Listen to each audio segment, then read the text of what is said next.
Welcome to HIListically Speaking. I'm Hilary Russo, certified holistic health coach and health and wellness journalist. This is an empowering place to explore self-awareness, self-love, and transformation through health, healing, and humor. By sharing life-changing experiences, knowledge, and guests with varied expertise, we'll explore who we are, how we got that way, and what it takes to be a happy and healthy grown-up. Mind, body, and spirit. I'm glad you're here. All the feels. That's what I would use to describe the conversation this week. I posed a question to empaths of the world on my social media. And by the way, if we're not connected on Instagram, Facebook, and Twitter, what are you waiting for? Connect with me across the board at Hilary Russo. I would love to hear from you. Okay, back to that burning question. What is one challenge or champion moment you have faced living as an empath? That question opened some serious floodgates. I heard from nurses, I heard from coaches, moms and dads, and the like, sharing some rather intimate moments. From the difficulties of being a first responder and confronting loss in the ER, to emotional overload due to the pandemic and political climate we're facing right now. Some expressed a heaviness of taking on the weight of others and their upsets, or just feeling an energy that can't be explained. And a rather standard response is, I just feel misunderstood. Well, this week is dedicated to you, my empath friend. I hear you, and I'm not the only one. Sara Green and Jason West are my guests this week on HIListically Speaking. They are super sensitive empaths, psychics, and co-founders of MetaPhysical Lighthouse. And they're here to share their gifts with you. Prepare to be awakened. Sara, Jason, it is such a pleasure to have you both on HIListically Speaking. I have known you for a short amount of time, but I have to say, I feel like I've known you both for years, centuries, lifetimes. Hilary, thank you so much for having us on today. And it does seem like we have known you for some time. And I think that might have something to do with soul recognition. I like that. We'll have to explore that a little bit.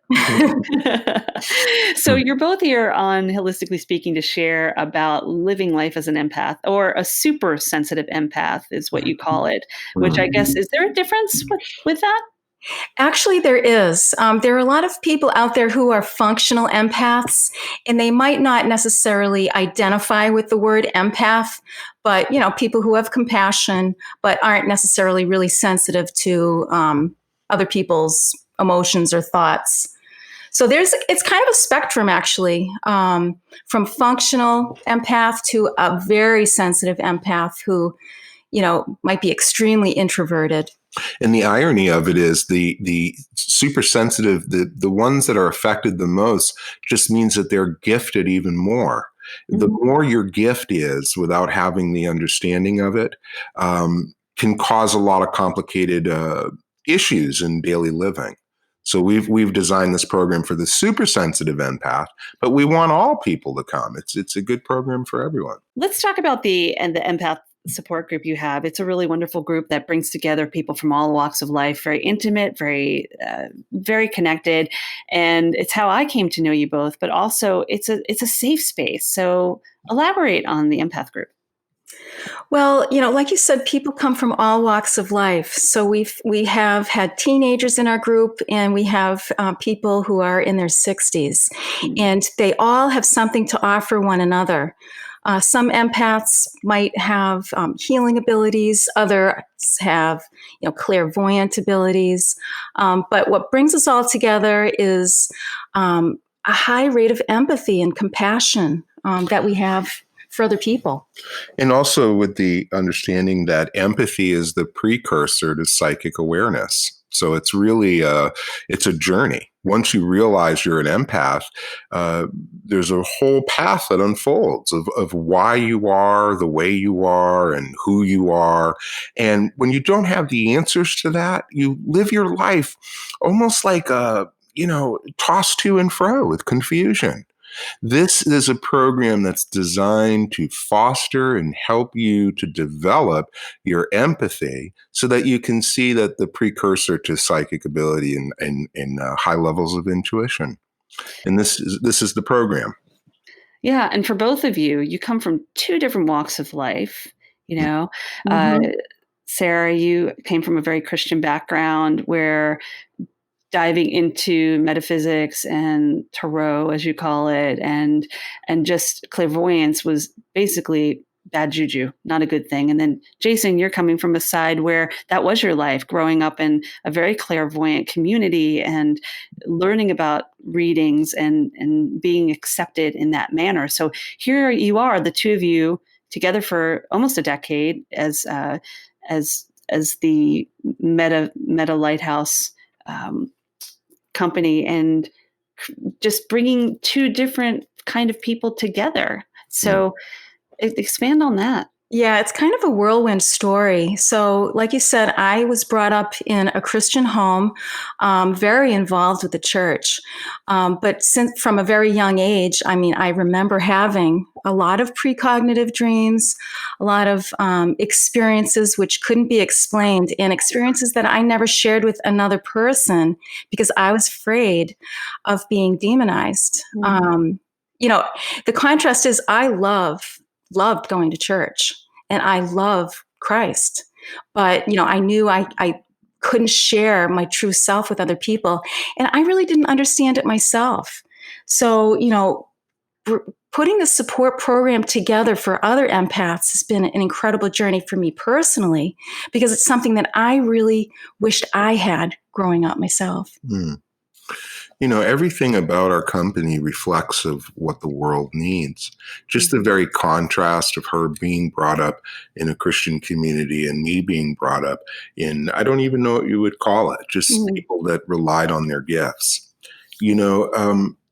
It's interesting because here's some founding members and there's some other founding members, but the contrast with us screams loudly in what the world needs, which is a bridge. Which is a bridge between my reality that I was brought up in her reality. Because at the end of the day, where we find ourselves now, there's not much difference. And truthfully, the abilities that we have is that's brought us together so that we could help other people that are found in traditional backgrounds and untraditional backgrounds and pull them together. And that's the basis of Meta Lighthouse. It's a bridging company. And that's how we were founded. Gosh, Jason, Sara, don't we need more bridges right now? We are can we just get away from these walls and start building some bridges? Yes. Yeah. And I don't mean that just in a political way. I mean that in general, because we have so much upset and turmoil and separation of cultures, colors, sexual preference. Everything is dividing us on a lot of levels. And yes, it has to do with what we're seeing, it's trickling down. But how do we take control of this disservice that we're doing to ourselves, to community? We are community, and we are, what do we do? What's your suggestion with that? What do we do? Well, first of all, we need to accept ourselves and love ourselves and accept those around us as just being other, we're all part of God. We're all one, this human race. It's like we're one body. And when we look out at another person, no matter what color they are, we're just looking at another reflection of us and of God. So, Jason? And isn't God so wonderful and mysterious that he's created situations where there's expressions of the humanity in different cultures, different regions, different ideologies? That's a beauty. That's something that should be celebrated. Wouldn't it be a nice world if you could get on a plane and fly to any culture you want and be totally accepted and taught and understood those cultures and learn from each other instead of dividing each other? This is one of the greatest mysteries that keeps us from growing as a species. No wonder we're still riding buses and not higher transportation. Higher on many levels, right? That's right. Well, we have a term in the communications world that I share with my students, and it's called being in a global village. We're no longer separated because we have the ability to get online, to be virtual, to fly an airplane, to get from point A to point B, either virtually or transportation wise. So we are no longer separated by cultures. We are separating ourselves, right? Yeah. So how do we embrace the global village? Well, part of it is what we're doing as a Meta Lighthouse, which is education in 3 areas, which is mind, body, and spirit. And it's reinstituting self-awareness to realize that your divinity and your own God spark is so valuable and important. And I think that people don't see themselves for who they truly are. So part of our mission is to push our education into various places like a bridge so that we can commit some kind of change with the healing aspects of the children of light and for those that are just in the world. Yeah. And speaking of the children of light, that's a great segue. Let's talk about that. Please expand on that, because it's really beautiful what you share. So, children of light are people who have compassion and love. And we talk, empaths are children of light. But the children of light we speak of so often are kids who are born right now that are super sensitive and have abilities that they themselves might not understand, and certainly not their parents. And Jason, but they've come here with their gifts, and this takes no rocket science. You can look at the children today, if you're a teacher, if you're an educator, and you're gonna see that 10, 15, 20% of your classroom is off the charts in their intuition and their intellect. So, but if you don't have the basis of the curriculum to really teach them what that means, then you're going to lose another chance. This is a chance for humanity to phase out of greed-based ideologies and come back into a sense of one purpose, which is love all, serve all. But unfortunately, because we're behind in time, we have to do it on a grassroots level, and we have to bridge. Because traditionally, there's been no bridges. It's us versus them, which is a wrong mentality. Just as me and Sara met, she come from a world where what she saw me doing was fear. It was of the devil. It was evil, you see? And I'm coming from a place of wanting to shed light and truth to help guide people. So you see the disconnect in the very fabrics of education. Yeah, and going from that and how we can educate and embrace empathy on a much larger level, you have this idea for this beautiful camp for children, which I totally want to sign up and either be a camper or be a counselor. I'm just telling you that right now. And you haven't even shared it with people yet. Yeah, can I be both? Yes. This is part of our vision, which is really near and dear to our hearts. And it's taking the basis of our 8-step program and making it applicable to children. And the camps will have all the bells and whistles of a traditional camp, swimming and hiking and horseback riding and all that fun stuff, but also implicating spiritual teachings and the sciences and the arts to make it a really well-rounded education, if you will, and a fun time for the kids. But most importantly, we really want to bring children of light together so they can establish lifelong relationships with one another. And build something to last. Like we bear witness to our curriculum helping all kinds of people now, but traditionally, the youngest people we get are late teenagers, right? And it goes up to 60 and above. And we see benefits there. People are benefiting.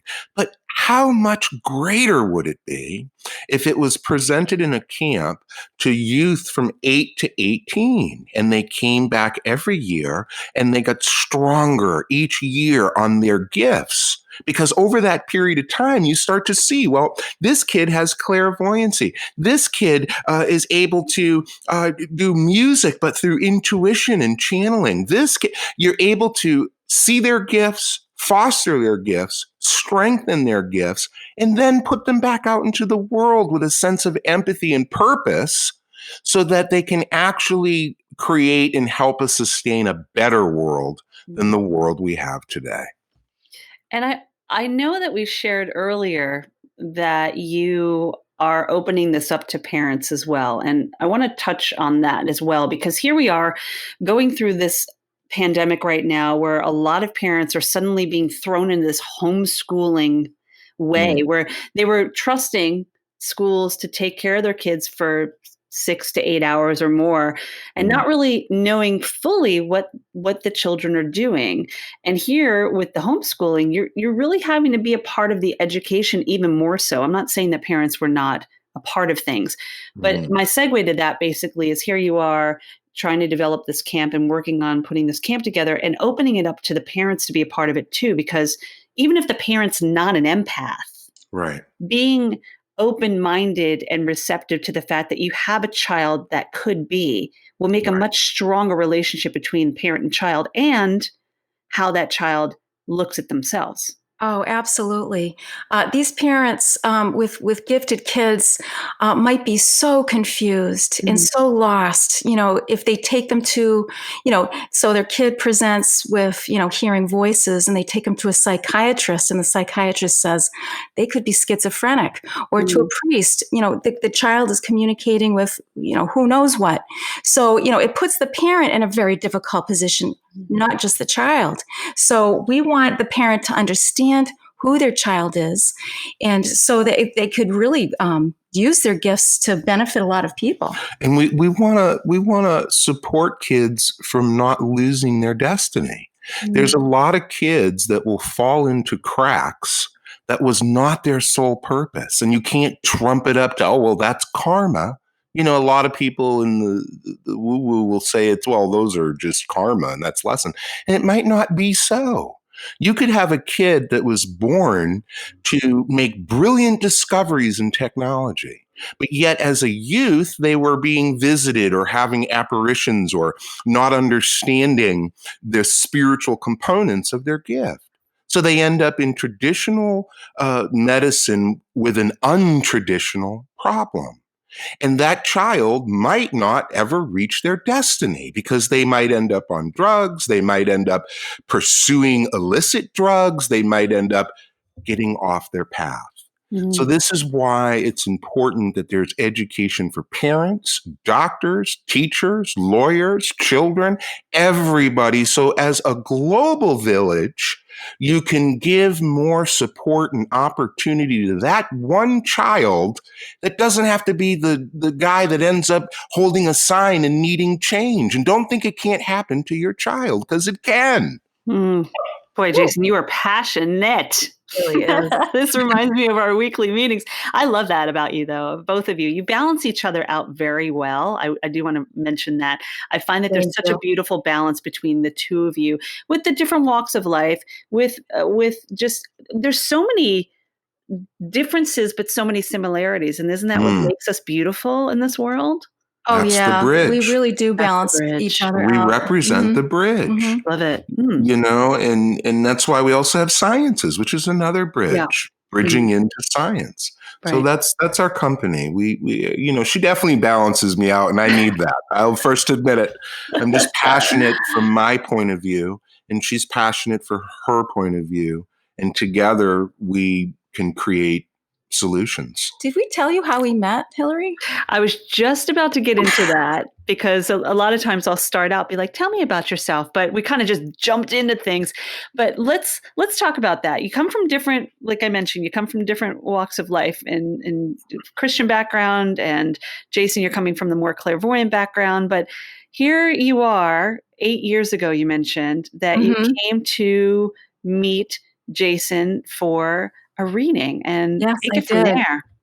Well, I was struggling with my gifts for a few years, and a friend of mine suggested that I get a psychic reading, and I was put off by that because I was afraid. I was brought up to be afraid of psychics, even though, Hilary, I was having psychic experiences myself. Figure that one out, right? So, like I said, my friend, very good friend, recommended Jason, and it took me about a year to make an appointment, and I finally did. And I sat down at his table, and he put me at ease immediately. So I wasn't afraid at all as soon as I sat down.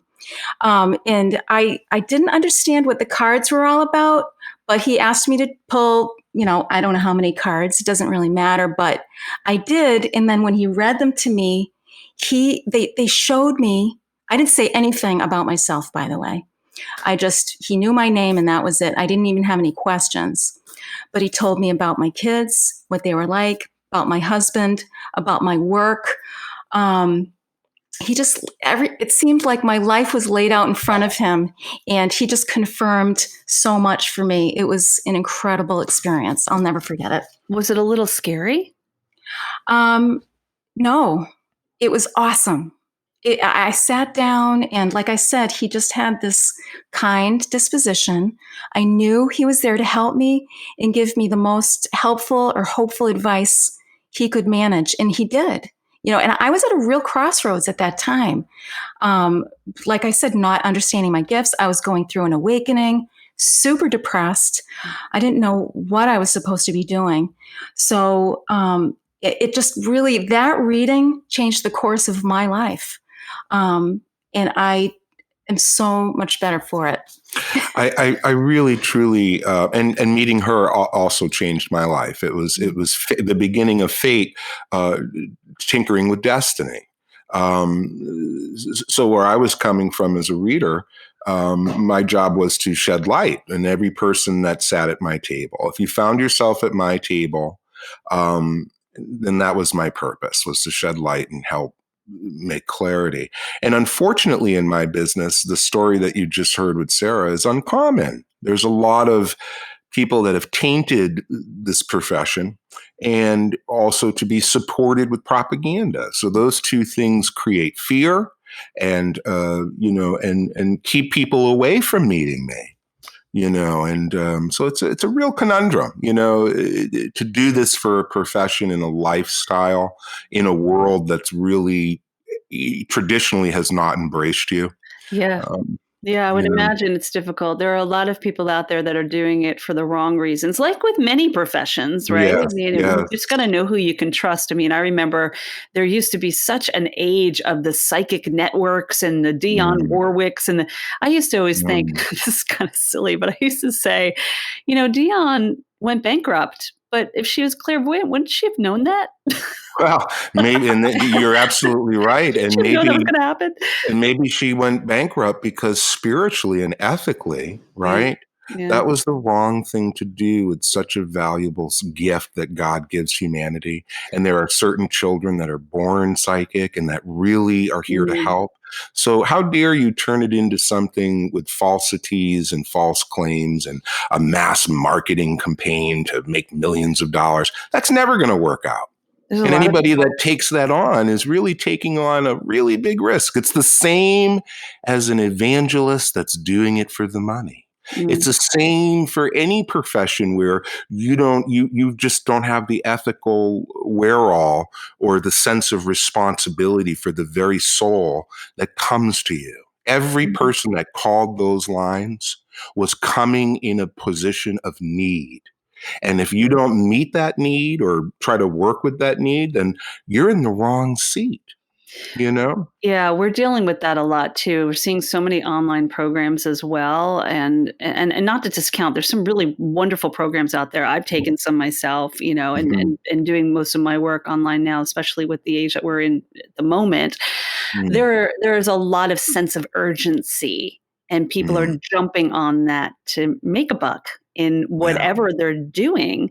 But then there are some who are authentically like, I just want to reach as many people as possible. And how can I help them? How can I support you? And I think it's almost like that saying, let your vibe attract your tribe. Those people will come and you will be served in the most authentic way if you are in alignment with that. I have a saying that I use a lot with my students. And that comes from a communication speaker by the name of Julian Treasure. And he talks about the HAIL method, which is everything you do, anything you do, come from honesty, authenticity, integrity, and love. HAIL, Mm. right? So I always tell my Mm-hmm. students, give them HAIL, Oh, that's Yeah, beautiful. it is Yeah, but beautiful. and I constantly think that every time I pick up the phone and I'm on a call with a potential client, or I'm with a client, or just in my everyday life, Mm. everything I do, I want to give them HAIL, right? Yes. But there are a lot of people out there that are missing a couple of those letters in the acronym, Well, I agree. And this is why, back to the camps, one of the things we want to teach the children is the universal laws of karma. Mm. Because if you really truly understood every action has a reaction, you would have to rethink your responsibility into this world. And the people that are not understanding of that, they actually suffer later in life. These are the same individuals later. You look at their life 20 years later, and they got health problems. They've got severe issues going on. And it's all because of the imbalances of the responsibilities that your spirit is responsible for. If you just address the physical or materialism, you are really condemning yourself on your ride, because especially if you're responsible for a lot. Do you think, and we've talked about this recently, we had a whole conversation about karma from the book in the Empath group, and it can be a little, it's a little frightening to think about that. Like, I don't remember what happened in my past life, or do I? Some people might, if you believe in past lives. But what we did prior indicates how we're living today. And I remember we had this whole conversation about, because you have the healing circle as well, and that people that are dealing with illness and upset and trauma and whatever it is that's downtrodden in their life now could be a huge reflection of how they were living their lives prior. 100%. Yes, patterns definitely carry over from one lifetime to a next, especially if you didn't learn a lesson. I mean, that's usually why they do carry over. So, so just you look at your struggles in your life, and that's how you see what your karma is. But you might not even, most people don't know what their karma is. So we just like to say, do good deeds, act with kindness, be generous, and that helps to burn your karma. It's all about burning karma, not accumulating it. And therefore, when you see somebody suffering in this world, and it's not about going into gnosis and trying to figure out your past life. It's just trying to understand why you're here and how to make the best decisions to free your own soul so that you can transcend when you leave here, not have to repeat curriculum. We're all here because we didn't do a great job.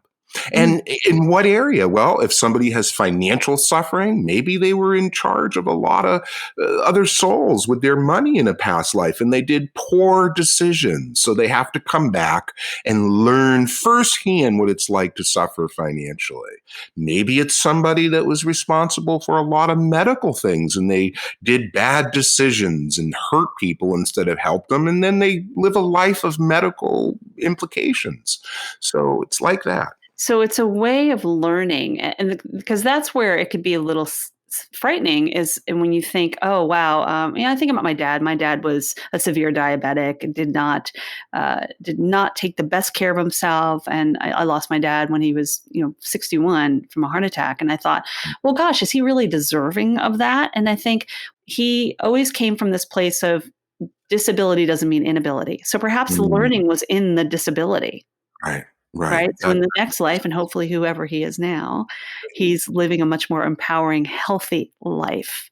Exactly. Let me just add another viewpoint to that, because it also could be that the people that are in positions of power that have influence over agriculture, diet, and nutrition are making decisions that are going to affect their soul in the future, because maybe they're hurting people as opposed to helping.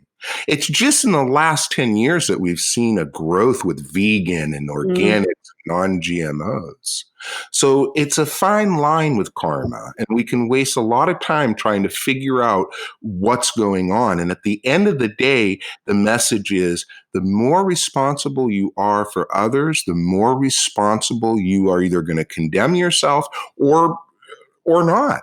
Because if your father had better options at that time in reference to diet and nutrition, and we were more evolved, it's fair to say he might not have even succumbed to that. But at his time, we didn't have what we have today. We had a lot of bad nutrition. So definitely. So we just have to look at our own responsibility. And those are the people that really, the ones that are putting forth nutrition into the world, should really look at the karmic responsibilities of what they're doing. Instead of looking at it as punishment, because I think a lot of people throw out like, oh, that's their karma. Oh, karma will get them. That's where we don't want to go. Because a lot of that, there's no power in that. If somebody hurts me, I'm like, oh, well, karma will get them. It's like, no, that's not what karma is. Right. It's not like some pew, pew, hex, Right. It's for them to figure out. The best thing you can do is just release it and be in control, the only person that you can be in control of, and it's self. That's right. That's right. That's true. Yeah. That's it. Well, if that's something we're instilling in children, then sign me up, because that's very empowering. But also, look, the whole philosophy that you can't teach an old dog new tricks, I don't necessarily believe that, especially working in a field of neuroscience where we can alter our thoughts, moods, and behavior, right? But it takes practice. So even with the camps that you're potentially going to be creating, and the empath group, which is for older, 18 and up, you're getting a balance of all different age ranges so that you can do good or put the good out there. Yeah. Yes. Absolutely. And it's like a ripple effect. If we can affect the life of one person who then can go out and affect other lives, I mean, it has a great impact. It's really gratifying. It really does. And we also want to say we can't do it alone. We're a total grassroots organization. This is, a really birthing of something new. And we want people to get involved with us that really want to resonate with this and help us. We need help with the heavy lifting. This is something that's, it just doesn't happen tomorrow, right? We need people that maybe they have fate with us. Maybe they have karma with us. Maybe they have experiences with their own children that see a need for this. And we welcome you to get involved with what we're doing. Look at our organization. It's completely transparent. If you like sciences, we got that for you. If you like arts, guess what? We got that for you. But our main pillar is helping the children of light. And you do have those three pillars that you mentioned: it's the life sciences, the energy science, and the metaphysics. So that's really what you base it around, which is beautiful, because you're getting kind of a grasp of everything in this lovely way. And just to listeners of Holistically Speaking, I will be sharing information about the Metaphysical Lighthouse and the Children of Light and everything you guys do. We will have that available for folks to see in the on the podcast page, so that they can directly get in touch with you. Plus, we're going to give away one of your books. That's right. Excellent. That's right. Which I love. We go through this book every week. So in our empath group that you have on Tuesday evenings, you have this incredible book that came out, Empath, 8 Steps to Illumination, a support manual for the super sensitive empath. You like how I read that? I love it. I know. The one thing I love about the group is that it's almost like a book club. Like, we come in and we don't reference the book every week. And that's what's so beautiful, is that once in a while we'll read the chapters and we keep reading them, and everyone gets a chance to read that wants to read. And it's like story time. And it's a really easy book to read. I think I've been through it a couple times now. It's not like War and Peace. It's filled with just really wonderful guidance. That's what I'll put it. It's guidance from awareness to knowing yourself to self-preservation, the responsibility we have to ourselves, soul recognition, development. And we just talked about karma and our purpose. And then, of course, the illumination. So those 8 steps, very easy. By the way, I love the number 8. So that's great. Right. Yeah. And how would you say you both came about creating this beautiful manual? We channeled it actually. So, as you know, Jason and I are both psychics, and, we're in communication with the angelic realm. And after we met, after that infamous tarot reading, I like to call it, we kept getting messages that we were to work together and build a lighthouse and start gathering empaths together, or gathering the children of light. So, we started doing that, but we didn't really know what we were doing. We didn't have the steps. When you're a psychic, or people out there that are, dealing with divination or psychic ability or things like that, again, the reality is that the empathy is a precursor. And what you end up finding out is, in fact, that there are other dimensions. And you end up finding out that you can have contact. And a lot of these children of light are actually having metaphysical contact. The child wakes up, they're disoriented, they're going to their parents and explaining these apparitions that come to you, but the reality is they're in direct contact. So how do you make direct contact work for you? And that's what we did. Now, prior to meeting Holly, for 2 years I was having direct contact, and I was in awareness that I would meet her. I didn't know who she was. And she was having similar experiences in her world. So we were on each other's radar, and I would say this to people around me, even close people, and they'd be like, "You're absolutely lost your mind, right? You're crazy." So it gives clarity to those years that I was having so much confusion and conflict and depression. I knew that I was supposed to be doing something greater than what I was doing. And I just didn't know what it was. So, when we finally, met for the first time, it was like, here we are. This is it. This is what I've been waiting for. So, it kind of boosted my abilities really fast. But I might add too, when we first started meeting and we were having contact experiences, they were giving us this information. So we had another book called Path to a New Civilization, which is not out yet. We still have to go through it. But it was basically keeping track of all the conversations that we were having, all of the experiences that we were having. We logged it, we kept it. And but here we are, massage therapists and a tarot reader, being asked to start a lighthouse that's going to influence sciences and all these things. And we're thinking to ourselves, how the hell are we going to do this? Right? And right away, when they started telling us about sciences, they says, well, you're going to meet this individual that we're so interested in their technology because it can really not only save humanity, but help humanity. Within 2 weeks, they were at my doorstep at a tarot reading. And this is how our journey's been. We get the guidance, and then it comes out in real third dimensional constructs. Isn't that how life really needs to work? Is that we just sit back and ask the questions and wait for the answers? Yes. I have had to get into that practice the last couple of years more so, and it really does make a difference when we just sit back and realize, whether it's whatever you believe in, whether it's God, whether it's source energy, the spirit guides, whatever you want to call it, just trust. No, that's right. So surrender. True. Yeah. So true. We call it evidence-based faith. So we get guidance, and then we have faith in the guidance and in God, and then the evidence is presented to us in a really timely fashion too. So that's kind of how we've grown as an organization. And, it's been 8 years in the making, and we're not giving up anytime soon. Not at all. And back to your point, Hilary, when you said this is how it should be, the reality is that's how it is for every human being. The difference is some choose to not wake up from gnosis and accept something that they've been given, and others choose to search for truth beyond the third dimensional materialistic construct.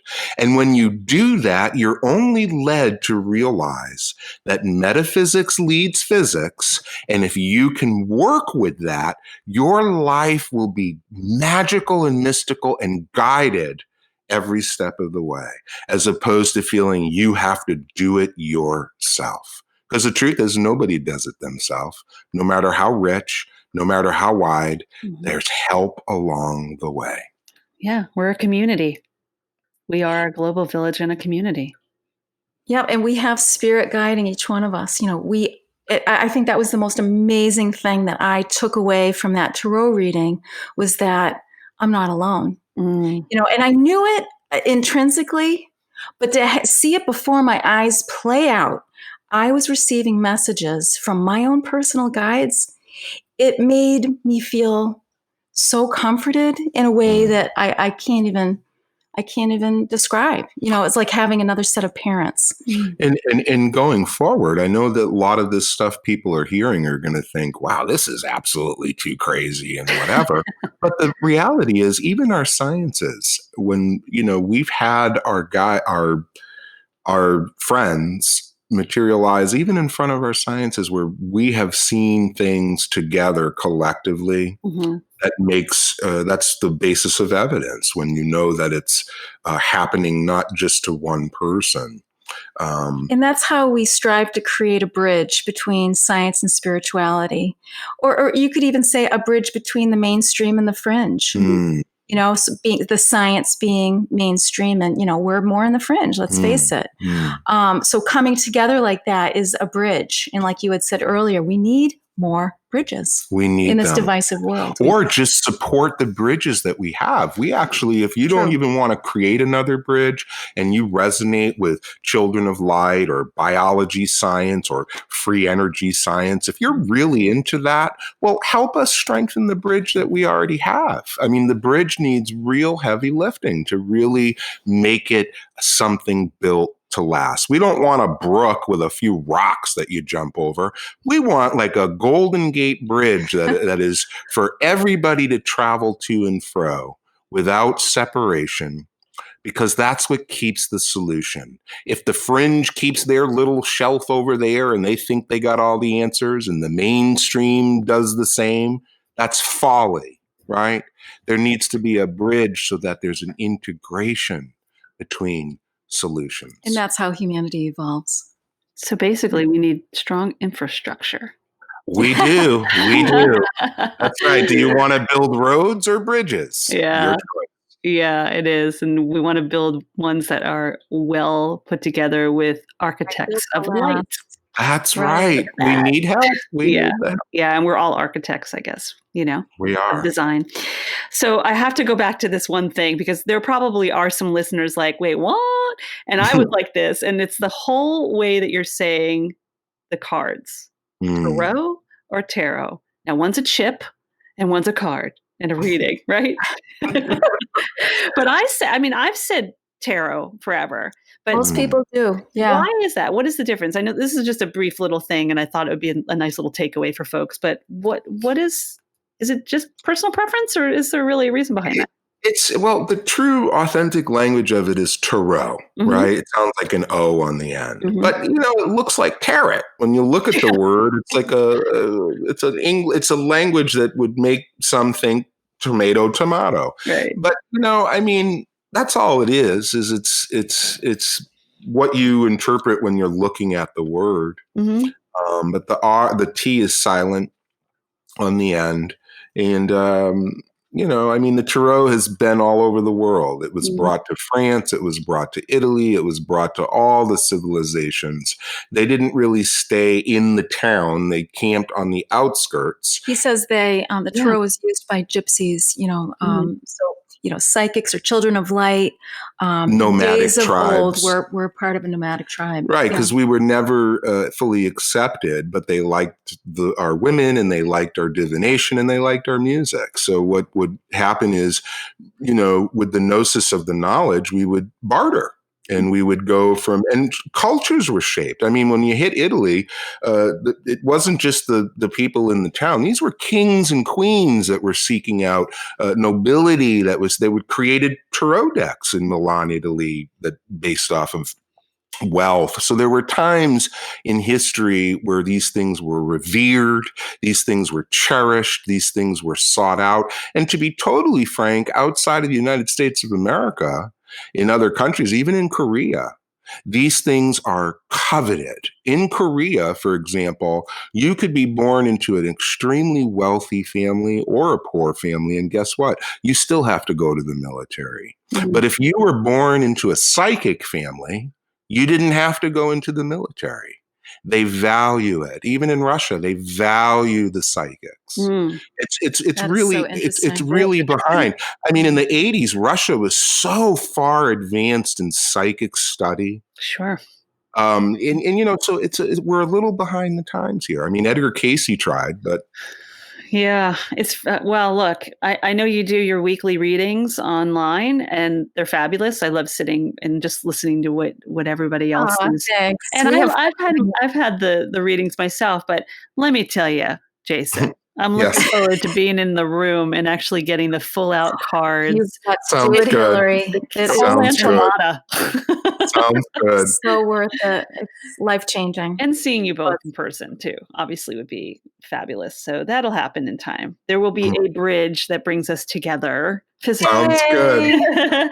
So I A want bridge outside of Zoom. before we do a final thought, I want to do what I normally do with my guests is a rapid fire. Now, I've never had two guests before, so you guys are you bounce well off each other. So I would say maybe Jason answers one, then Sara answers one, and I'll throw out some words. And the one word I throw out, throw back the first thing that comes to mind.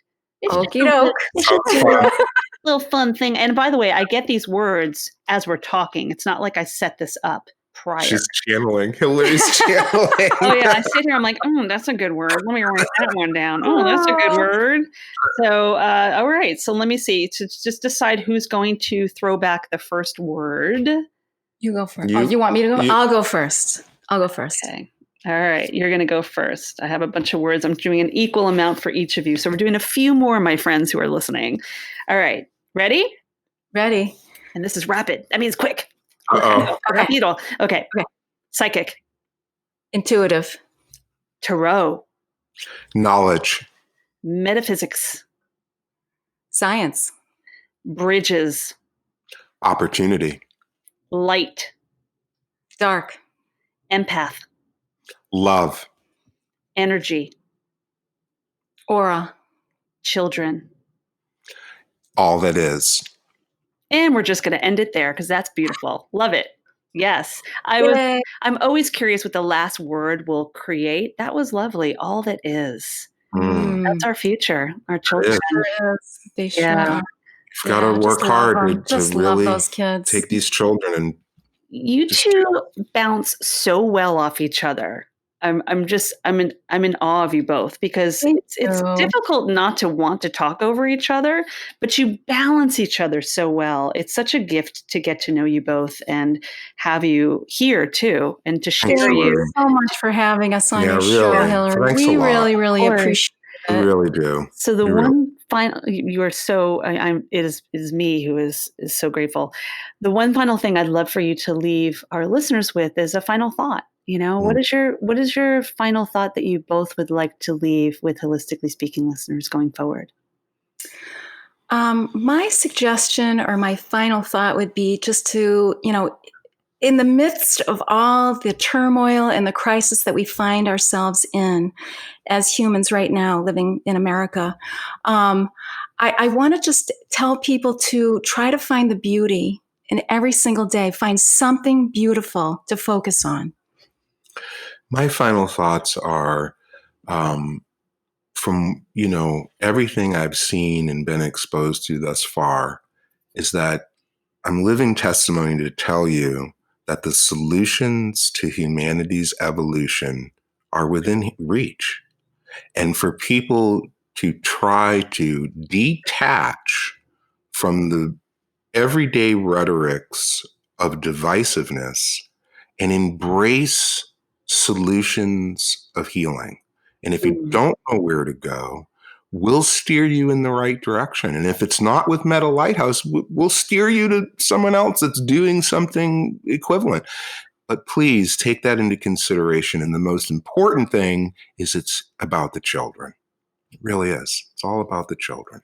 That it is. Beautiful. Jason, Sara, you two are a light and a delight. So are you, Hilary. Yes. Thank you so much. Thank you. Very nice to sit with you. Thanks. You can learn more about Meta Lighthouse, the Empath group, Sara, and Jason by visiting the link on the podcast page. And why not put the Empath 8 Steps to Illumination Support Manual in your own hands? I'll be giving away a signed copy right here on HIListically Speaking. Just visit my Instagram at Hilary Russo and check out the post for episode 18 with Sara and Jason, and you'll see exactly how to enter. So good luck. And while you're enjoying this podcast, consider subscribing wherever you're listening. Leave a review about the conversations you're enjoying and what resonates with you, because I am listening. If you're ready to transform your traumas to triumphs and work with me personally, drop me a line on my website at hilaryrusso.com and set up a free discovery call. I'd love to support you on your journey to be kind to your mind. HIListically Speaking is produced by Alan Seals with music by Lipbone Redding. Connection is everything, my friend, and it is why I'm here, because of you. So until next time, be safe, be well, and don't forget to laugh.